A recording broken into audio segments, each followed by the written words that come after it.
As a US base Bangladeshi প্রবাসী আপনি যদি দুবাইতে ইনভেস্টমেন্টের জন্য অপরচুনিটি দেখছেন 3-4 লাখ ইউএস ডলারের মধ্যে, যেটা আপনার একসাথে দিতেও চাচ্ছেন না, একটা লং টার্ম পেমেন্ট প্ল্যানের সাথে ইনভেস্টমেন্ট করতে চাচ্ছেন, তো এমন টপ 5 এরিয়াস আছে যেটা আমি আপনাকে রেকমেন্ড করবো ফোকাস করার জন্য। নাম্বার 5 ইজ ডিএলআরসি, যেটা হচ্ছে silicon oasis future AI hub আর 40+ ইউনিভার্সিটি, যেটা হচ্ছে একাডেমিক সিটিতে তার পাশের লোকেশন। এখানে একটা ফুললি ফার্নিশ 1 বেডরুম অ্যাপার্টমেন্ট নিতে পারবেন, যার আরওআই খুবই ভালো আসবে। নাম্বার 4 হচ্ছে জুয়েলারি ডাউনটাউন, যেটা হচ্ছে পাম জুয়েলারির কাছে, আর এটা হচ্ছে জাভজারও কাছে, আর সাথে আপনি পাচ্ছেন মেট্রো স্টেশনও।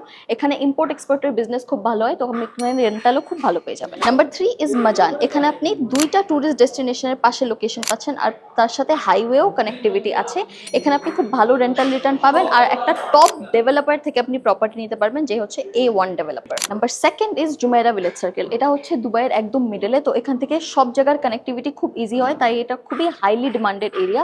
এখানে আপনি পেয়ে যাবেন 1 বেডরুম খুবই A1 ডেভেলপার থেকে, খুবই সুন্দর, যেখানে আপনি রেন্টাল রিটার্নও পাবেন 8 to 10% মিনিমাম। নাম্বার 1 ইজ আল জাদ্দাফ, এটা আমার খুবই একটা ফেভারিট এরিয়া। এটা ডাউনটাউন থেকে, এয়ারপোর্ট থেকে, সব জায়গার থেকে খুবই কাছে, আর এখানে আপনি ওয়াটার ফ্রন্টেরও স্কাইলাইন পাবেন, আর বুর্জ খালিফারও স্কাইলাইনের ভিউর সাথে আপনি অ্যাপার্টমেন্ট নিতে পারবেন, যেখানে অলরেডি এক্সিস্টিং মেট্রো স্টেশনও আছে।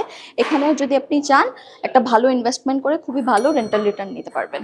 তো যদি আপনার কাছে 20% ডাউন পেমেন্ট রেডি থাকে, which is coming around 60,000 to 80,000 US dollar, then contact me right now. আমি আপনাকে গাইড করে দেবো কোন এরিয়াটা আপনার জন্য সবচেয়ে বেস্ট হবে।